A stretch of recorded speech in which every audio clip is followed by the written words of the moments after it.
evening. Good evening. Magandang gabi sa inyong lahat. Ito na naman kami, si Coach Chris King at Coach Ian. At Yun, bago yun, tayo, yun. yun na nga. At bago tayo magkalimutan para sa mga manonood at nakikinig sa aming podcast, okay? Please don't forget to like, follow, and share our Facebook page, King and Ian Yes. Podcast. Brother King, kamusta ka O nga, naman? bukod sa panonood, lubos-lubusin na natin, no? Please Oo. like, share, and follow our FB page, King and Ian the Podcast, no? Para lumaganap yung good vibes na ikinakalat ng podcast namin linggo-linggo dito sa aming podcast. Yun, okay naman tayo. Mhm. Brother Ian, no? Tinatapos natin yung textbook na sinusulat natin. Oo, So, yun. yun. Ikaw, Author kapatid, ka na kamusta? pare, author ka na. Oo nga eh. Kamusta? Ayun, nakalipas na naman ng isang linggo siyempre, pero itong pagtatapos ng linggo na 'to dito ako pinaka-excited. Kasi Oy, wait. Pare, shift ano, tayo. ano, ano, ano, Medyo ano, ano, ano? English tayo dapat ngayon. Naku, Dahil patay tayo. yung guest natin, oo. Okay. Mhm. Okay, I'm really excited tonight, okay, because we have our special guest, and this Yes, guy is not just an ordinary guest.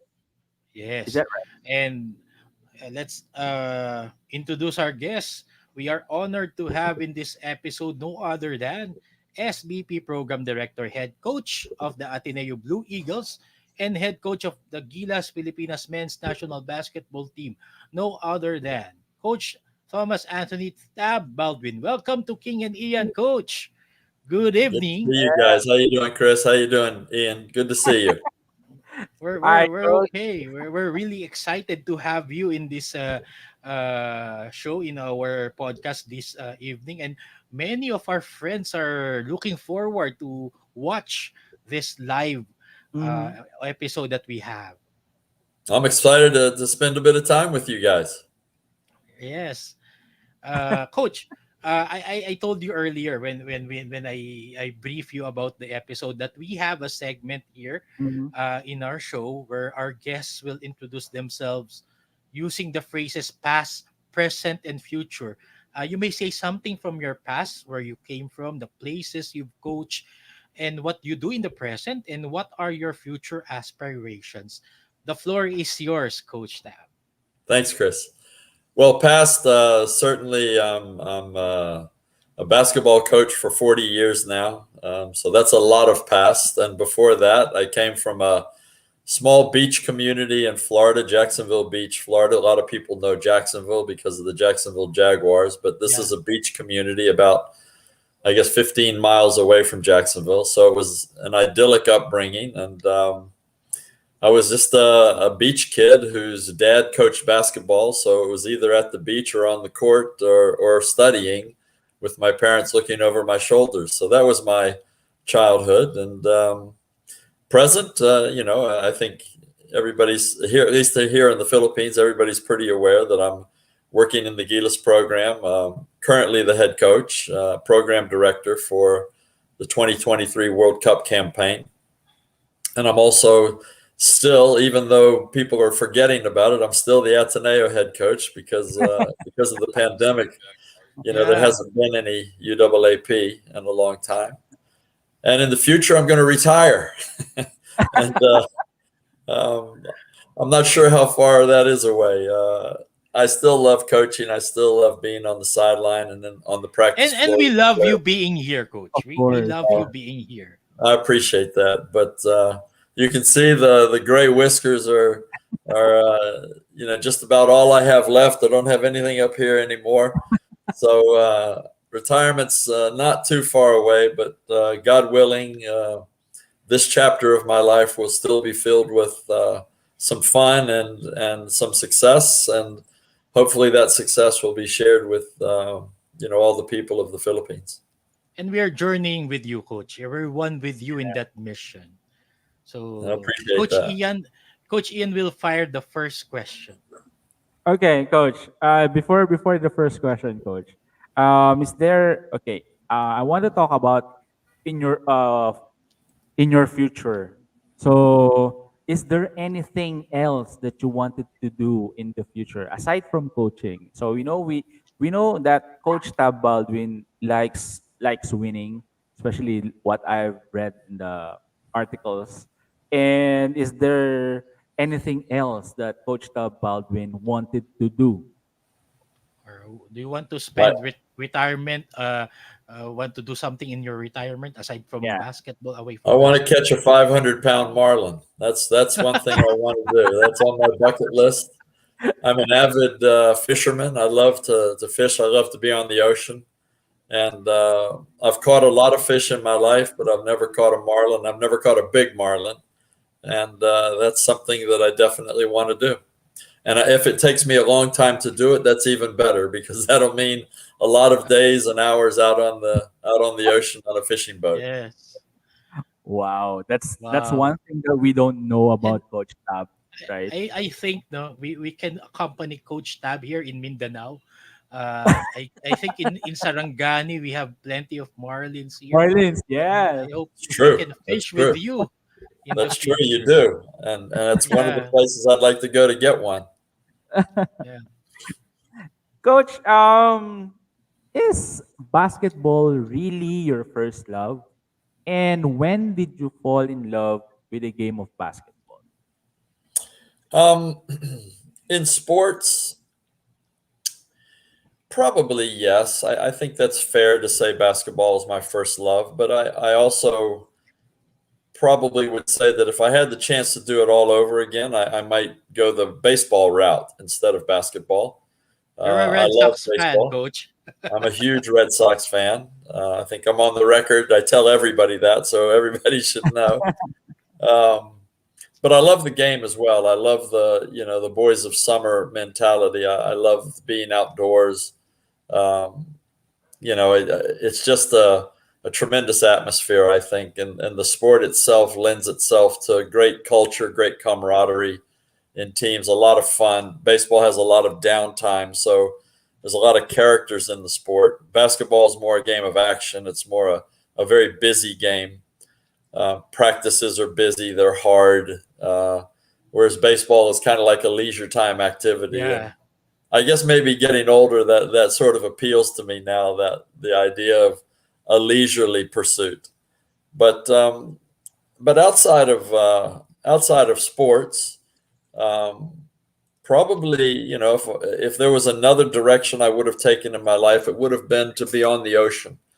Maybe a marine biologist, maybe a fishing guide, something that would have me out on a boat on the ocean as much as possible. I really love the heat. I love the ocean. I love the salt water, and yeah, that would be something I would relish.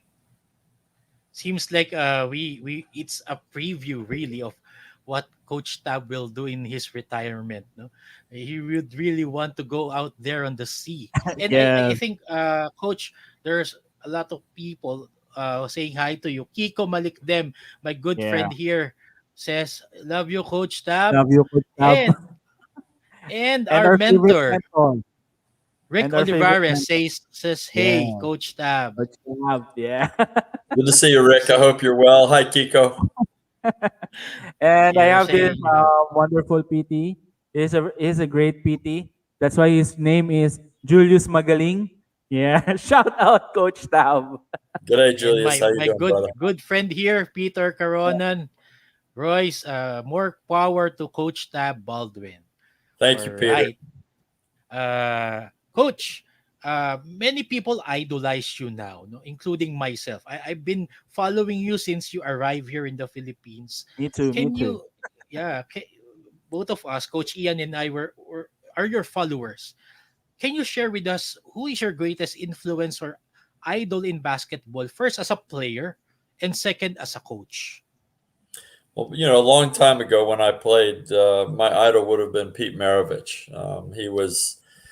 He was probably 5 or 6 years older than me, and so he was when I was getting serious about basketball. He was in his prime at LSU, and breaking all kinds of records. And he was a great showman, and he played point guard. So I was a point guard, and um, I guess that went along with the fact that my dad was my mentor and was probably the biggest coaching influence on me. And Pete Maravich's dad was Press Maravich. He was also a famous basketball coach. So I sort of saw myself in him a little bit. And when I played the game, I had, not certainly to his level, but I had the same sort of flair in the game. I was fancy with the basketball, and because my dad was a fundamentalist and he worked all of his players year round. We used to take 2 weeks off from formal practice. That's all, only 2 weeks a year.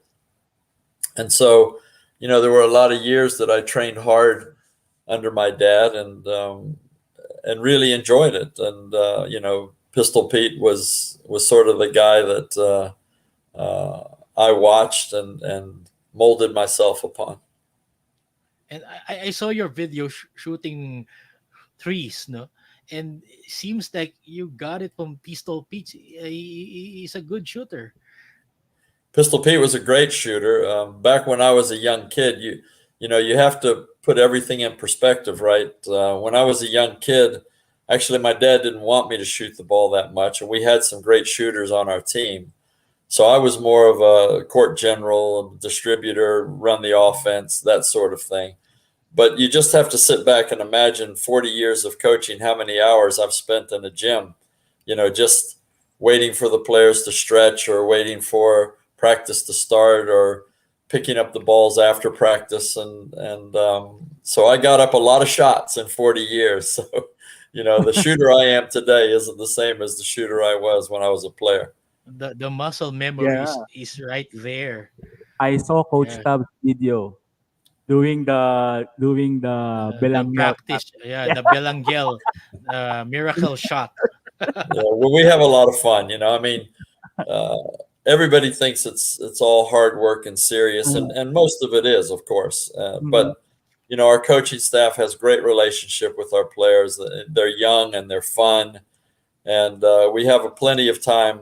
In the time that we're together, especially being in the bubble, because we have at least two trainings a day. So there's a lot of time to engage one another and have a bit of fun as well. And you only have each other there, the coaches and the players. Yeah. So why not have fun? No?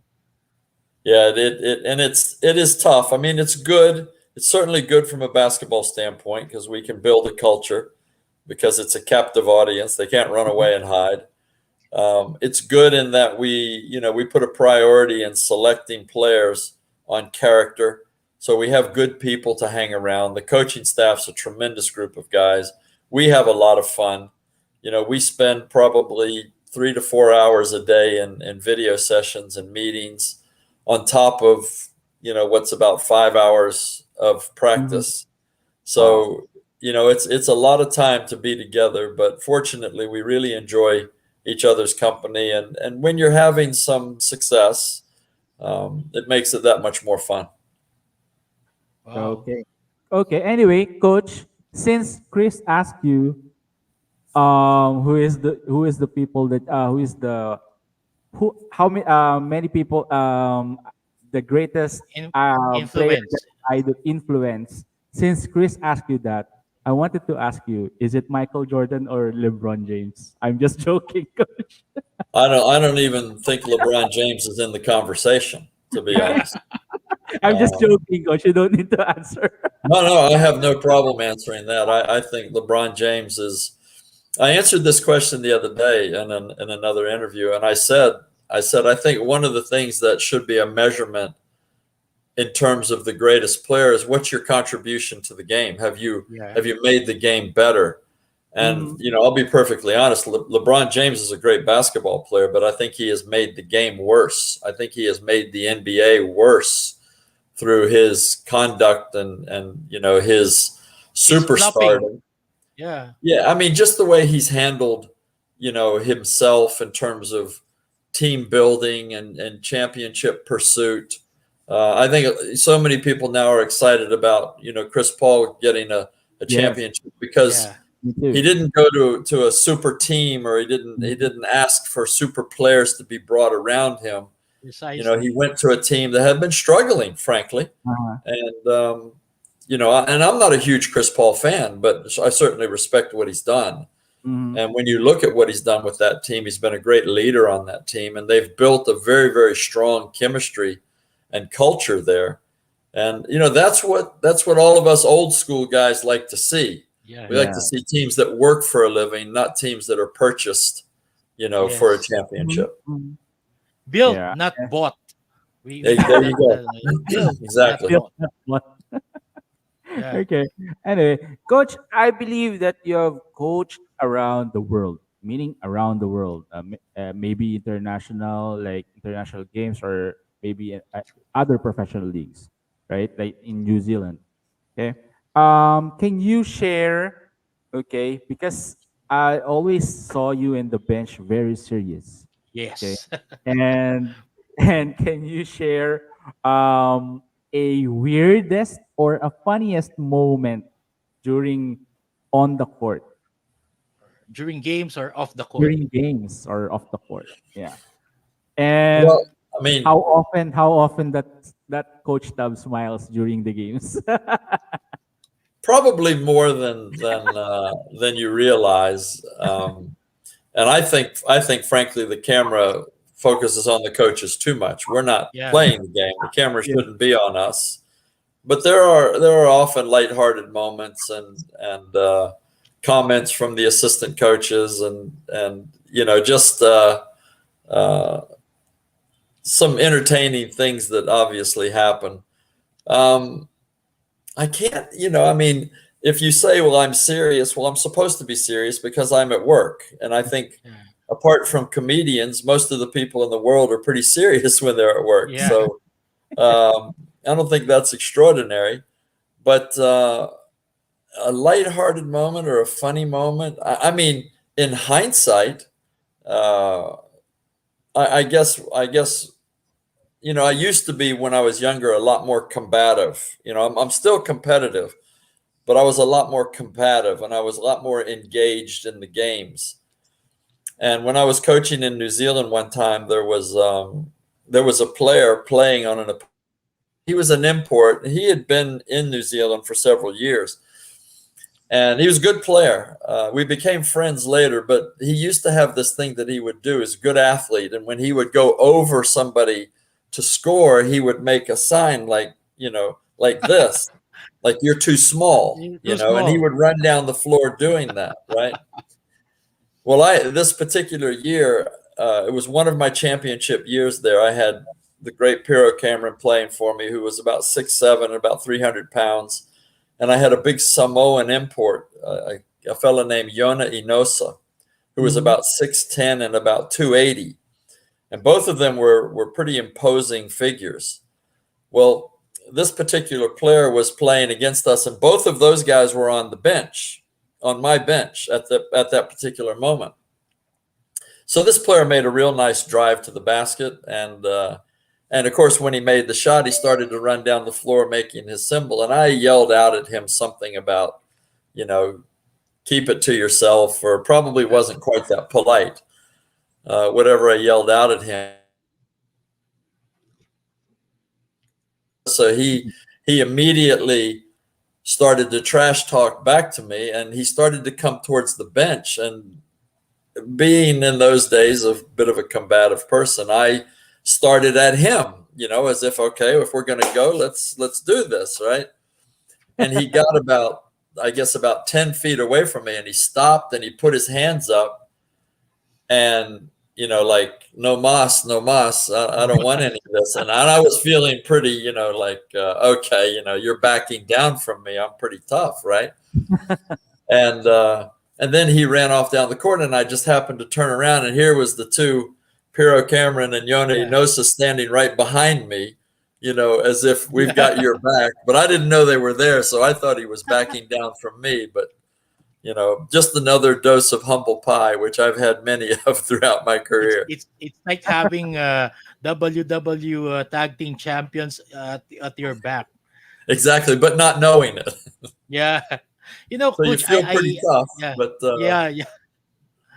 I, I saw one moment in during the course of your coaching the Ateneo 2 years ago when you are caught in the soundbite encouraging your young players, and that's one of my favorite uh, soundbite and moment that you had. No, uh, I'm copying that and applying it to my students because they need it.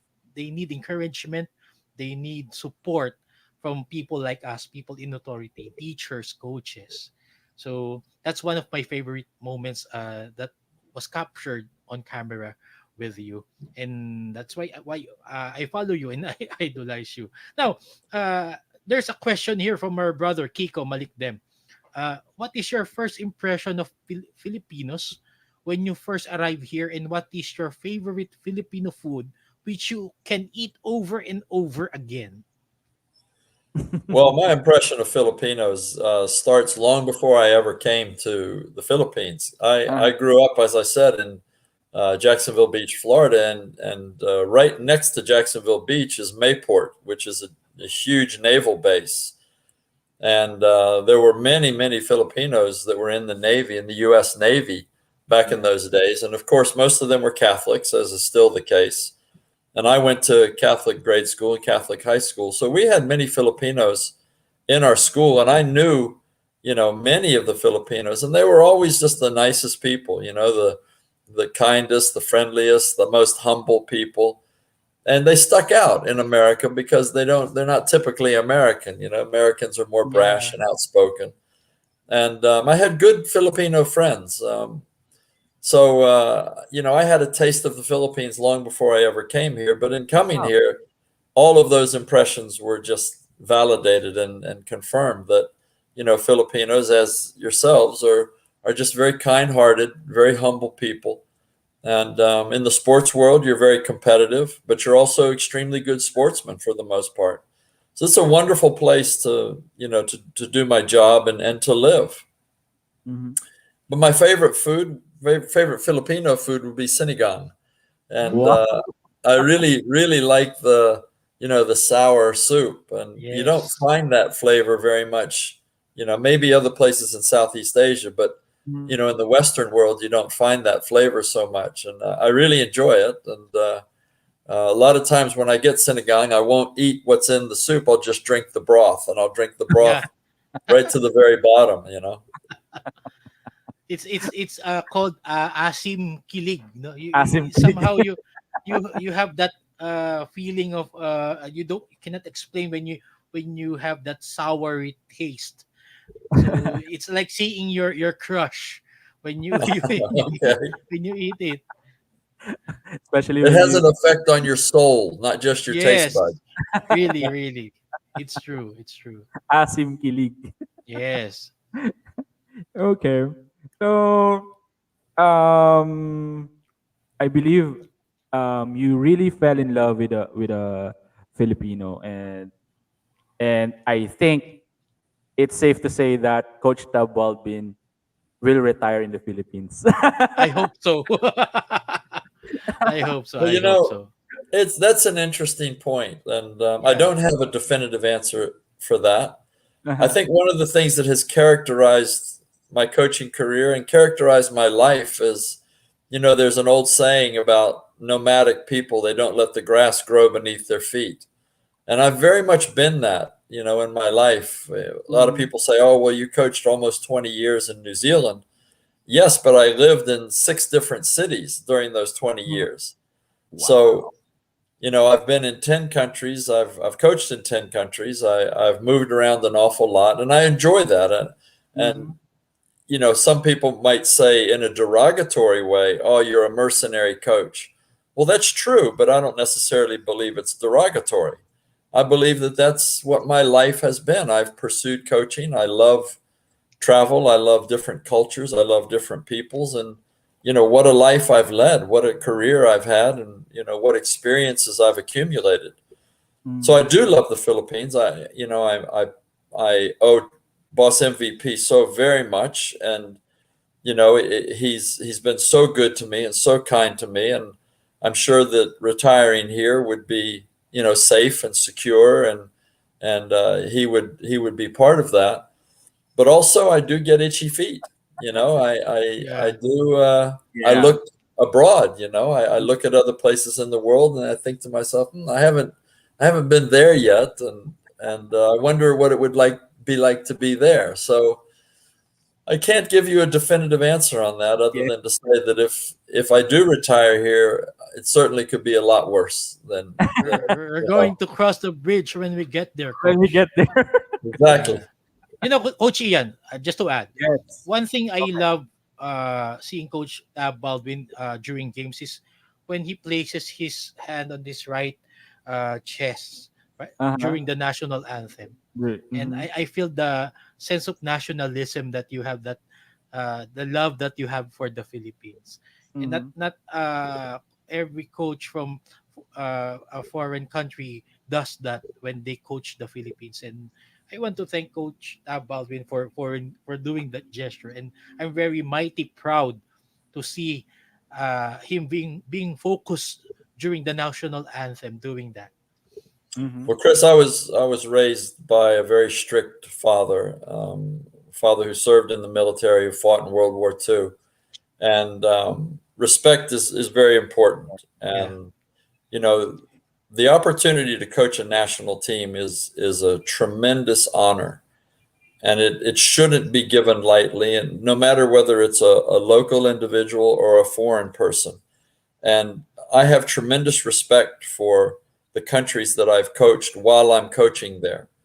Yes, I don't own heritage. I don't own citizenship to most of those countries, but I do respect the nationalism that the players feel. And I also fully understand that while I'm in that job, I'm representing that country. yes, And, in order to represent something properly, you have to pay it the correct homage.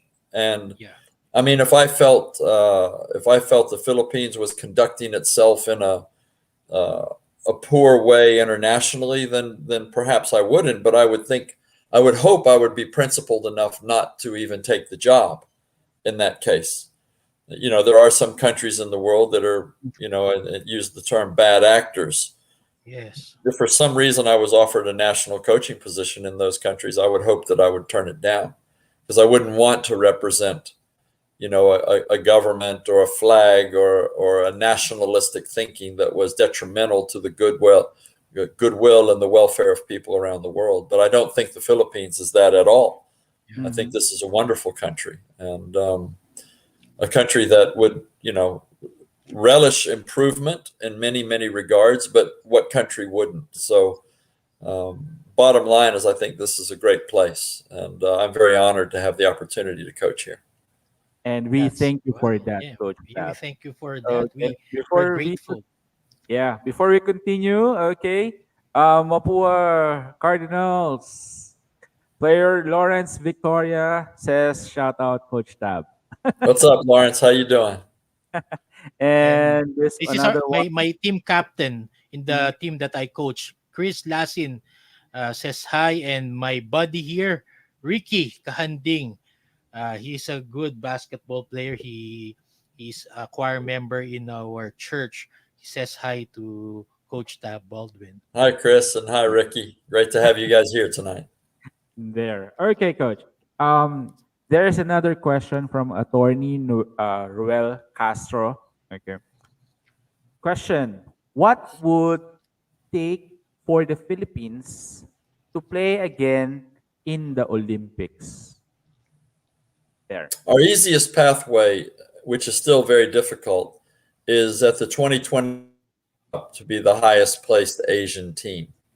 Mhm. Um, and Iran was that at the 2019 World Cup, and I believe they were something like 17th or something Yeah, like that. So, the opportunity to finish in the top 12 or the top 15 might be enough to vault you into the Olympics, and that's going to be our target. That's what we're Yeah. going to try to do is win enough games to get as high a placing as possible in the World Cup, with the idea of trying to get back to the Olympics. So there's a lot of effort going in We are acutely aware of that process. If you don't earn that, then you have to do what we just tried to do in Serbia, is go through the Olympic qualification Qualified. tournaments. And that's extremely difficult. That's Yeah. much more difficult than working your way through the World Cup and winning a couple of games and then win the right game and get a high placing. Coach, we've heard today that Nigeria defeated the US US. in the exhibition game, Exhibition. right? So my question would be, another question from Attorney Ruel is, how long should a program be built to be competitive like Argentina and Iran, which had their golden generation respectively in different parts, in different points in history? Well, I think, Ian, maybe not all Filipinos understand how other countries build their national team programs. Yeah.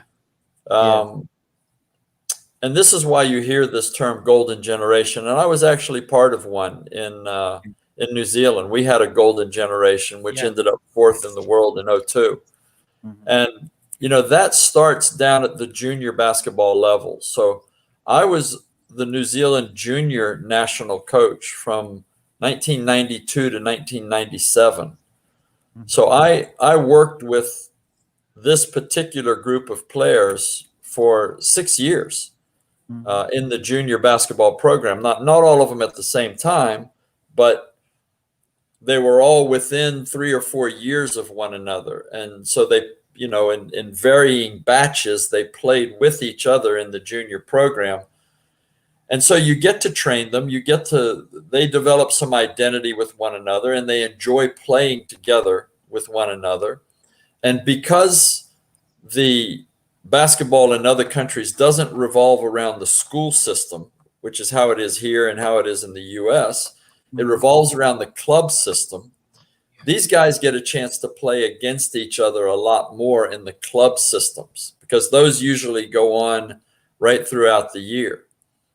And, then there will be tournaments, lots of tournaments where you come together. And I'm talking about in the younger age groups. So then as they get into senior basketball, if you do have one of these golden generations, they tend to kick out the older players all en masse. You might get 5 or 6 of them make the national team at one time, and then the next year maybe 2 or 3 more of them. And within 2 or 3 years, you get a complete changeover in your national team. And that's what happened in New Zealand. That's what happened in Spain, Argentina, Yugoslavia. And there are a few other examples. China had a golden generation with Yao Ming. Australia had one in the late 90s when they won a 4th place at 2 consecutive Olympics. So, these things happen, but it's not random. It's when you get some good players who have the opportunity to play together as young players. And that's what we're trying to recreate now here in the Gilas program. But your question, how long does it take? It can take a decade. It can take a decade for them to really. That is why it's called a generation, right? That's right. And it literally, they have to come to maturity, but you identify them early on. And we're sitting here now with, players like Carl Tamayo and LeBron Lopez and Este Belengel and, Matt Nieto and 30 Ravenna. We're sitting here with a generation right now, which is a extremely talented generation with Kai Soto and Justin Baltazar. I can go on and name 15 names. The ability to keep them together for competitions will determine whether this actually evolves into a golden generation or not. Yeah. And success is not built overnight, right, Coach? No. Yes. No, definitely not. Yeah. That is what As the US has once again found out by losing to Nigeria, losing in 2019. And they do have the best players in the world, but when you throw them together and you have a few practices, there's definitely something missing in terms of the chemistry versus talent argument. Yeah. And it's not always the skills, I think. Or talent. Or Yeah, talent. it's not. It's not. because you might have the best talent in the world, but it doesn't guarantee you anything, right, coach? I'm a big believer in cliches. You know, people will say to you, you'll say a cliche, and people will say to you, "Oh, that's just a cliche." And I always respond to them by saying, "Yeah, but how did it become a cliche? Because there was so much truth behind it." Mhm. And one of the cliches that I use a lot is the whole is greater than the sum of its parts, right? So if you just Oh, put the okay. parts out there and you don't turn them into a whole, then you take another group that is molded into a unit. They might not have the sum of parts, the talent Yeah. of those parts, but because they're a whole, they're going to be greater. And that's what many basketball fans in the Philippines don't understand. No, they only delve on this particular talent and keep on asking why this player is not included. Like what you did in the 2016 Olympic qualifier when LA Tenorio, I think, and Abueva was cut at the last minute, and not many people would understand that.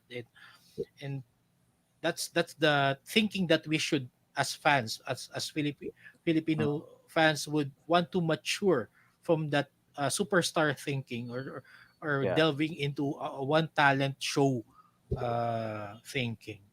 Well, you So know, Chris, you know, as a coach, or both of you know as coaches, the toughest part of the job is selection. You know, yeah, Of it's course. telling somebody that they don't make the team when they work Yeah. extremely hard, and you know, they believe they have the talent and the contribution skills to be there.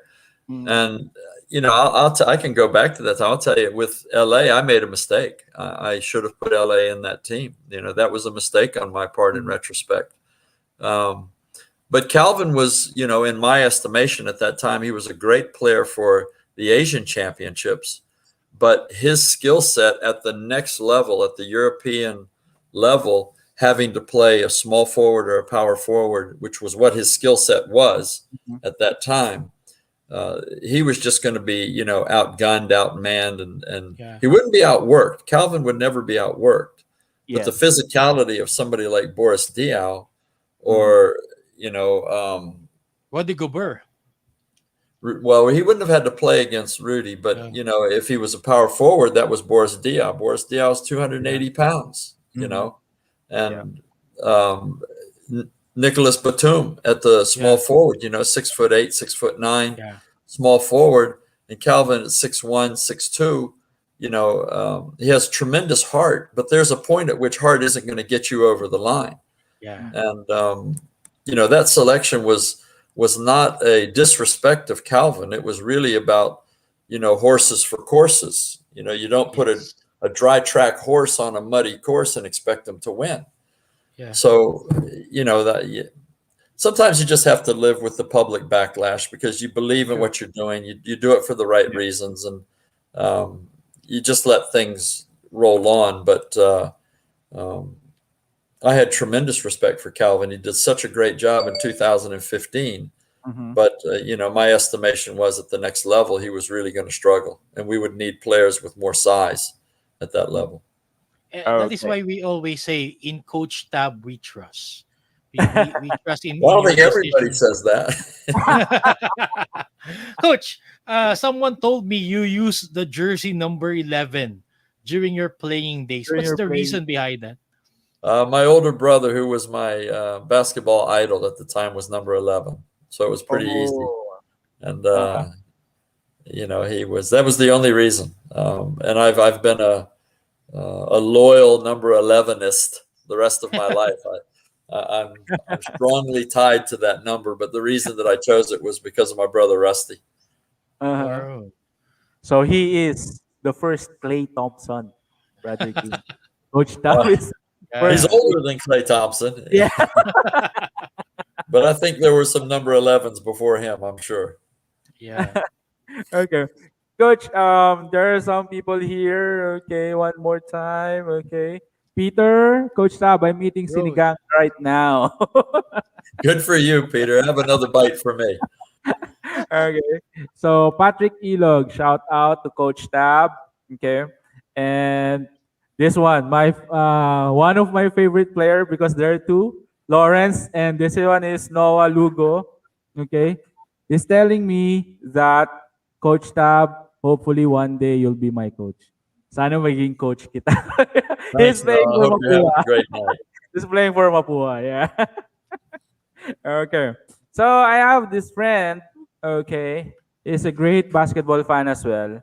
Okay. So Jerome Escobar. Okay. How do you? I think he's basing this from the Olympic Dominican qualifier. Republic game, right? Yeah. Okay. So his question is, how do you adjust your players to the physicality of the game? That's a great question. And it is something that our staff is confronting right now. The best teacher for this is experience. So, Yeah. go play other physical teams. That's how players actually get used to it. They don't mind the physicality, but it was a bit shocking because you aren't able really to elevate your training to that level. Why? Because you just can't. The players just won't go out there and beat each other up in practice over a sustained period of time. And if it's not your particular defensive style, then you're not going to work on it that much in practice. But certainly it is important for us to now respond to the fact that we suffered under Dominican's physicality. Yeah. And we will try to recreate that in practice. But I think the more that we play against physical teams, like Korea was also very physical, China was physical, the more we play against that, the more it will become our nature. So we will get more used to that in practice as well. But it is a long process. And, go back to your question, how long does it take to develop a generation of players? Well, this is all part of it, getting these international games. And I think you need 40 to 50 international games as a unit before you start to really feel comfortable at that level. And I'm not talking Thailand and Indonesia and Malaysia and teams like that. I'm talking teams that are better than you. Yeah. And we need to play the Chinas, we need to play to Australia and New Zealand and get to Europe and get to South America. And that's how you get used to lifting your own level, and then your practices begin to reflect that.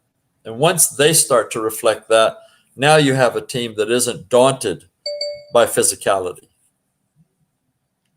Okay.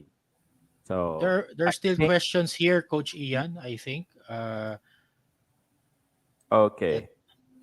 From Arn, no? Who is the best athlete you have ever coached, and who among the new Gilas boys can come next?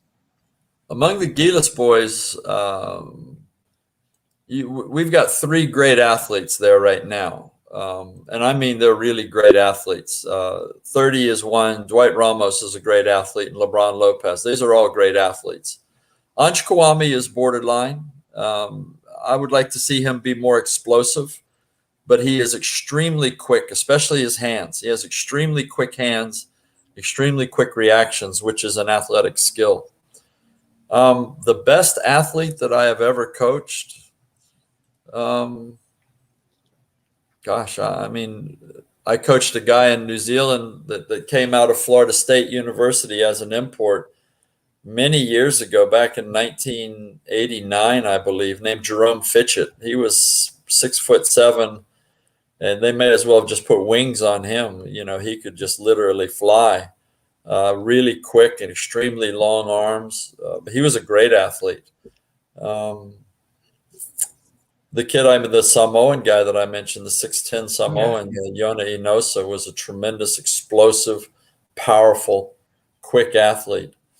I coached a guy in Auckland one time. He was a 5'8" point guard, and he was older when I coached him. His name was George Sevilla. He had a brother, Joe. George Sevilla. When Kenny Smith won the slam dunk contest, if you guys will remember, when he bounced the ball through his legs off the backboard and then jumped up and reversed it. George walked in the gym the next day at 5'8" and said to everybody, "Did you see the slam dunk contest?" And everybody was like, yeah. And he walked up to the free throw line without a warm up. And not only did he do the exact same dunk the first time, but when he caught it, before he reversed it, he bounced it off his foot My and God. dunked it backwards. Wow. He Pure was athleticism. incredible at 5'8". 5'8". 5'8". Wow. Yeah. Amazing athlete. Okay. Coach, So go. I have here a question from our friend here, JC Ligaspi. So, aside from professional players which can be included in the Gilas, who already knew or knows the system that you implement, what other qualifications do you look for if those players are to be included or even be considered to be included in the Gilas lineup? Really, two things. One is they would have to be so good in what they offer the team and that what we need. So obviously, experience and size. If that comes together in a player, we would have to make concessions for that. We would have to spend extra time teaching them the system if they weren't comfortable with it, because it is such a need for us. And the other thing would be a high basketball IQ, a player that can come in without having had a lot of exposure to the system and learn it quickly. So those are the two things that would sort of be shortcuts to what I have said, that players have to come in and spend some time with us. Yeah. There would be exceptions.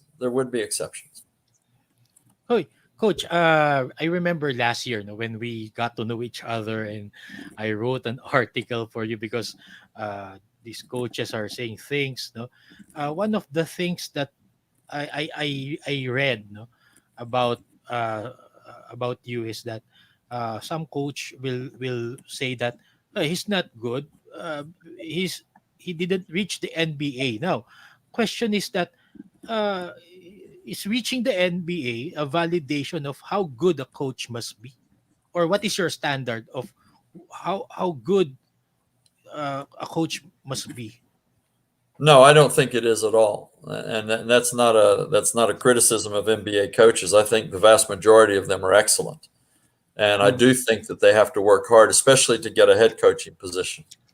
But there are many coaches in the NBA that are there for alternative reasons. They might be connected to a player, and it's a package deal. When that player goes, so does the coach. So that's no validation of their coaching ability.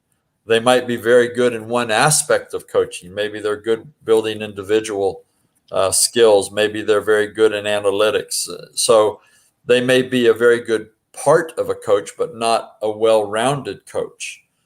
So I don't think that, having the NBA logo on your resume validates you as a good coach. And I don't know if I ever would have been good enough to coach in any capacity in the NBA. I know that I was never interested in it, but I never had any approaches. I can't sit here and say, oh, I could have done that easily. I could have been there if I wanted to. I have no idea.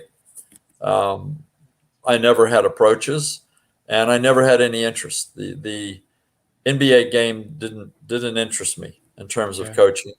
I like scenarios where you really have to build a team to be successful. Wow.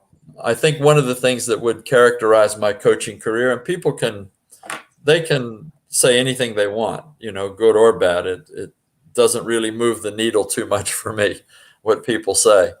But one of the things that would be a true characteristic of my career is, apart from my probably last 6 years coaching the Auckland basketball team, virtually every other team I've ever coached has been a pretty huge underdog in whatever competition I was coaching in. So whether that was internationally, going to World Cups or Asian Championships, or coaching New Zealand against Australia, or whether it was in professional basketball when I coached in Turkey or Romania or Greece, I always went in to a struggling team. And I was always tasked with the job of trying to turn that team around. Ateneo is another example, that had been a very proud, successful program, and that had kind of fallen on times that weren't quite so successful. So boss MVP said, can you go in there and see what you can do? So that is typical of my coaching career. And I'm sort of proud of the fact that, that I have that reputation among the coaching industry, that, people will say, well, if you've got a team that's a bit of a problem, this guy can come in and, he can help you sort it out. Wow. All right. We That's, we that's we a have really, brother, yeah. that's really love for the game, and Yes. Pure because heart. um the difference of being Coach Tab really is a teacher. Yes. I He's the really teacher of understand the that. game. Yeah, he's a teacher of the game, and he's a champion, and he's really patient. He really have a He would patience for, want to yeah, build. He would love to build the yeah, foundation. a foundation. So at this point, coach, we have this segment.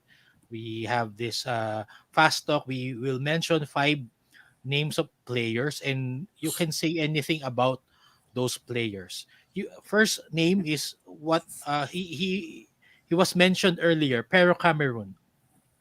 Best player I ever coached. He has the highest basketball IQ of any player I've ever observed, including somebody like Larry Bird or Magic Johnson. Piro saw the game very much in slow motion, and he was always 2-3 steps ahead. I used to say to Piro, if you had ever decided to play chess, you probably would have been a grandmaster, Yeah. because he had the ability to see ahead. And in a sport as fast as basketball is, that's a tremendous quality for a man who didn't have great athleticism. He had phenomenal power and strength, but he wasn't terribly quick or terribly fast. At 300 pounds, it's pretty hard to be quick and fast. But he always looked quick because he knew what was happening before it happened. What about Fadi El Fadi Khatib? El Khatib. Fatty is a tremendous talent and an extremely hard worker. I didn't particularly have a good relationship with Fatty. He was a guy that was difficult to handle. He was a superstar, and he wanted to control many aspects of the team. And I'm very old school. I was like, no, Fatty, I'll control the team. You do your job being a great player. And so we butted heads a lot, but I have a lot of respect for, how Fatty managed his career, how he managed himself. His work ethic was outstanding, particularly his work ethic away from the court, how he keeps himself in tremendous shape, builds his skill set. He had amazing confidence. And he was an outstanding player, but he wasn't the greatest team player. All right. Next, We have Sam Douglas. Goggles. Sam was a great player to work with. Sam was all about the team. He's a great floor general, a very good leader, very inspirational guy. He knew how to speak. He knew how to communicate extremely well, and a highly competitive player, hated losing. Yeah. So, he was a great guy to lead the team, and a very good player, a very good player. He was a little bit awkward for, some people to play with and some people to play against, because he was about 6'4", and good skill set, but not that athletic, but he really knew how to play the game. And so, that Jordanian team that I coached with him as the point guard, another team that really punched way above its weight, a huge underdog that, achieved really outstanding success for what we had. And a lot of that you can put on the shoulders of Sam for the way he led that team. I think I can remember many Filipinos were brokenhearted during that 2011 Asian Championships with Sam Douglas on board that team. You almost made it to the 2012 London Olympics by 1 point. Very I can close. remember. Yeah, very Very close. close. Okay. Another player, Coach Tab, 30 Ravenna. 30 is very close to me. 30 and I have a great relationship, but it wasn't easily forged, because when I first came across 30, he was a kid that was really trying to find himself. He was going through an academic suspension at that time. There were massive expectations on his shoulders because of Kiefer and his dad Bong, their success in the game. And 30 was a young kid, so he hadn't figured out how to handle all of that yet. So working with him was frustrating at times because he always wanted to do more than really what he should be doing, what he was capable of doing. But over the years, as we worked together and with the whole coaching staff, as we harnessed his ability, he just became such a joy to work with, because there's very few guys I've coached that have that level of stardom that 30 has, that are as genuine a human being as he is. You know that when 30 speaks, it's the truth. And he can be self-critical, he can be self-praising, but you know that it's what he truly believes. He doesn't manipulate the truth. He doesn't try to play the angles on anything. And in some ways, that maybe holds him back in this political world that we live in. But 30 is just an incredibly genuine guy, and that's why I have a tremendous amount of affection for him that we developed over the years of working together. And I remember my first coaching seminar that I attended 10 years ago. The players were Kiefer and 30. 30 was in high school during that time. And Kiefer told us he's the better Ravenna. He was telling the coaches who attended, he is the better Ravenna. You watch out for him. And lastly, coach, Kai Soto. Well, Kai is, he's just a blooming flower of a basketball player. We're seeing, and it's under the spotlight, but we're seeing the very beginning of this guy's, what's going to be a long and successful career, provided he avoids injuries. Kai is a talent, and of course at 7'3", he's a big man by any standards in any country. And he's a talented guy. He's very skilled. He shoots the ball well from the outside. He's ambidextrous. He uses both hands extremely well. He has a nice post presence. We're not seeing the best out of Kai right now, just simply because he hasn't developed his strength yet. And, some guys just develop that later. It's not that Kai isn't doing the work. If you watch him in the weight room, he really works hard. He gets after it. But it's just going to take time with him. And, people just have to be patient. He's an important part of our program. He will contribute to our success now. But, I think that when we're 5 or 6 years down the track and we're looking back at this time, we will say, boy, we expected way too much of that young kid back then, because look how good he is now. Yeah. And it's going to take those 5 or 6 years for that to evolve. It's not something he can get in the weight room now and come out in December and be a different guy. It's just not going to happen quickly for him. I think he's going to be in the right place at Adelaide. I think that's going to be really good for him. People should be very, very guarded in their expectations. This is an extremely tough league with very, very seasoned, talented, and intelligent big men in this league. And, I suspect that Kai is going to have a very steep learning curve. And that's the last thing I'll say about him. He's a very, very smart player. He's got a high basketball IQ, so he learns quickly, which will help him a lot.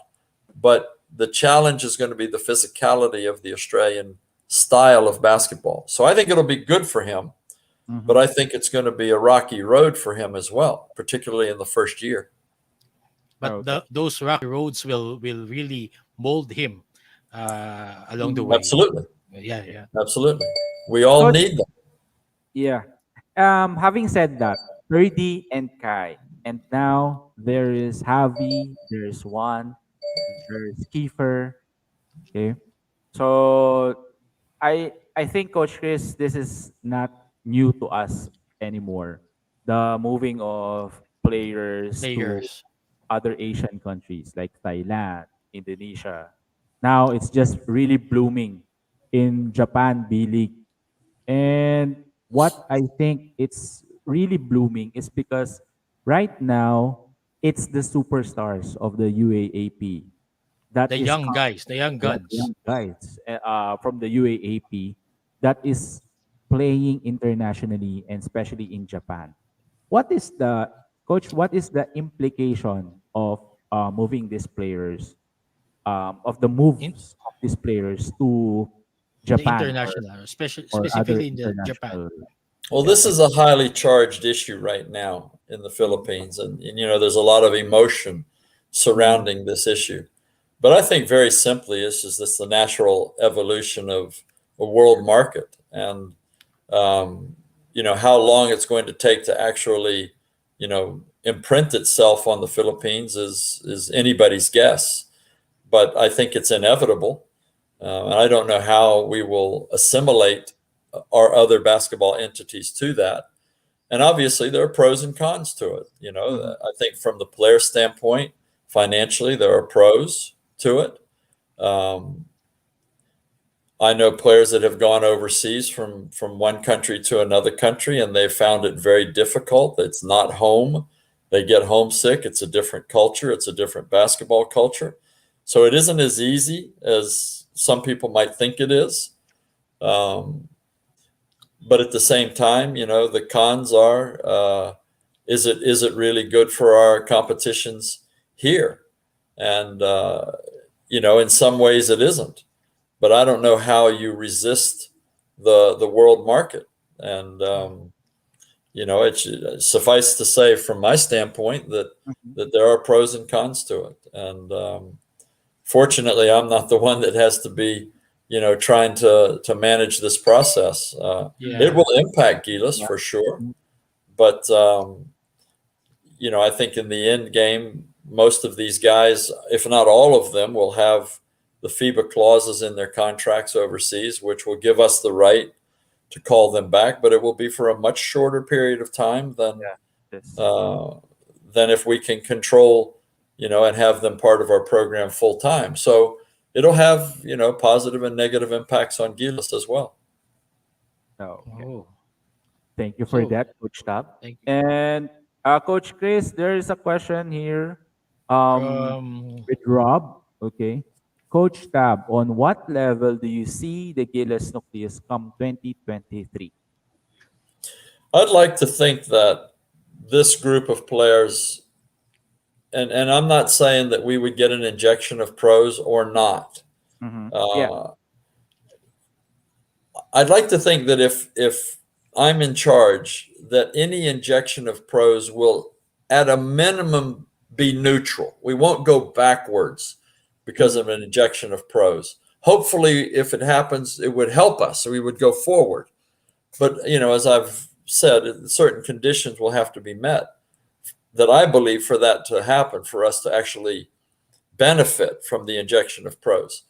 So whether we have that or not, I think that if this team continues to evolve at the rate that it is, with the talent that we have, I think we certainly should be able to get into the second round of the World Cup. And once you get into the second round, these tournaments are funny. I've been to a lot of them. A lot of people don't realize that my fourth place team in the 2002 World Champs, we won 4 games and lost 5 games. Wow. So it's a question of winning the right games. It's a question of, managing your way through the tournament. And, some games look like you're outclassed. You're just not going to win them. So you marshal your resources, save it for the more winnable game. And, the ability to do that and read the tournament landscape and look at your pool and look at the second pool, the ability to do that, I think, is important. And with some good fortune and with some good management, if you get into the second round, anything can happen there. Yes. And so I think the first goal is by 2023 to put a team on the floor that has the talent to win a couple of games and get out of the first round. All right. All right. Wow. We have one last question here from our friend Jambi. What should be the answer first it. 3 steps, or what should be the goal? The PBA or the Olympics for players who are trained for the grassroots? Look, whatever they want. We shouldn't be dictating dreams and aspirations. Yeah. And I think both are worthy. I think to want to be a pro in your country is a wonderful aspiration. I think wanting to represent your country is a wonderful aspiration. But I don't think it's up to me, or I don't think it's up to anybody to define Yes. what a young player's dreams and aspirations are. We had Calvin Oftana, who could have been a significant Uh-huh. participant in the Gilas program, who opted to go play in the PBA. And I gave him a big hug and said, God bless you, and all the very best, and enjoy pursuing what you want to do in your career. There was no angst. There was no Yeah. feeling of, I felt we lost a very talented player, but at the same time, I wouldn't want Calvin in our program if he had his eyes on something else. If he Yeah. dreamed of being someplace else, then that's what he should be allowed to do. Yeah. So, I think that question is very simple to answer. I think, the human rights and the freedom of the spirit to pursue what you desire, I think that should be everybody's right. And I think it's God given that we have that freedom to choose, right, Coach? I Uh, agree. I yeah. Yeah. agree. Now, Coach, what's your final word and your message to your fans who are Fans. watching Yeah. King and Ian, the podcast? You have so Well, I'll many tell you. fans. You have so many fans. Well, I'll tell you. You put it in that sense of my fans. I would encourage everybody not to be my fan. I think I'm a servant now in the game of Uh-huh. basketball. I think we should be fans of the Yes. players. I really do. The game is about them and for them. And Wow. my job as a coach is to serve them. Referees are there to serve them. The management people are there to serve them, not exploit, not capitalize upon them. We're there to serve them, give them every opportunity to realize their dreams. This is how we propagate the greatness of the game, because they will then turn around and remember people who did serve them, and then they will then serve the next generation. Mm-hmm. Wow. There, coach. Okay. So, Brother King, medyo nawala si Coach Tab. Yeah. Oo, So, medyo nagkaroon ang ganda na sinasabi ng niya, no? Oo. He is a servant of the game, Mhm. servant of the players. Ah, There. Yeah, we back? Coach. Yeah, Yeah, yeah, we're you're back. back. Yeah. You're Okay. back. So I was just saying that I appreciate people that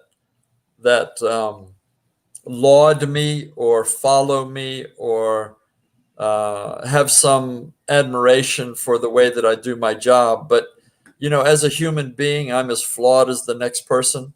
And if my teaching in the game of basketball has some value beyond my career, then I think that's a great thing. I'd be very proud of that. But I certainly wouldn't ask people to be a fan of mine. I hope they would reserve that for the guys that are out there toiling away, and playing their hearts out. And I'm fans of theirs. I'm fans of the players. I just happen to have a different role in the game, and that role is to serve. Wow. And that's the biggest thing that we learned from you tonight in this interview, You know, Coach. Coach, To be of more service. To be of um, more service. mm, it's really different right now. The perspective that I've learned from basketball right now turned around 360 degrees. You know how humble Coach Tab is. Yes. I don't know. I don't have That's anything to say. You yeah, know. that's what Uh, we admire from Coach Tab, the mhm. humility that he exudes. And we thank you, Coach Tab, for being here with us. And Yeah. Yes. we're very, very humbled and we're honored to have you in this podcast. Mhm. Coach Ian. Yeah, so same thing. I'm really honored to see my idol. So even in this short podcast, so I saw my idol, Coach Tab. So I talked to Coach Rick for Sir Rick Olivares. For all the people that don't know, so I asked Sir Rick Olivares to let me to be able to see how can I see Ateneo practice. So he called Coach Tab. And Rick called me. Then he told me, "Oh, Coach Tab agrees. You can enter to the The practice Ateneo team, facility. the practice facility of Ateneo." And then suddenly, it really sucks because of the pandemic. We're in this, so we hope. Yeah, for all of us. Yeah, For all of us. yeah, Yeah. yeah. Well, I really Oh, appreciate you guys, and thank you so much for this time tonight. And I wish all your fans the very best, and all the people that follow you and your show. And I just want to say God bless to all of them, and let us all keep praying for a quick end, or like, it won't be quick, I guess, but an end Yeah. to this pandemic, and a healthier society moving forward. So all the very best to you guys, and all the very best to your listeners. thank you very Okay. much, Coach Tab, and God bless too. And this has been another great Episode. episode of King and Ian. Thank you very much, Coach Tab, for being our guest. This has been Coach Chris King de la Cruz, And Coach Ian Racela. And this is King and Ian. Ian. Thank you Bye, very much, guys. everyone. Bye, guys. Coach, thank you very much. Bye, guys.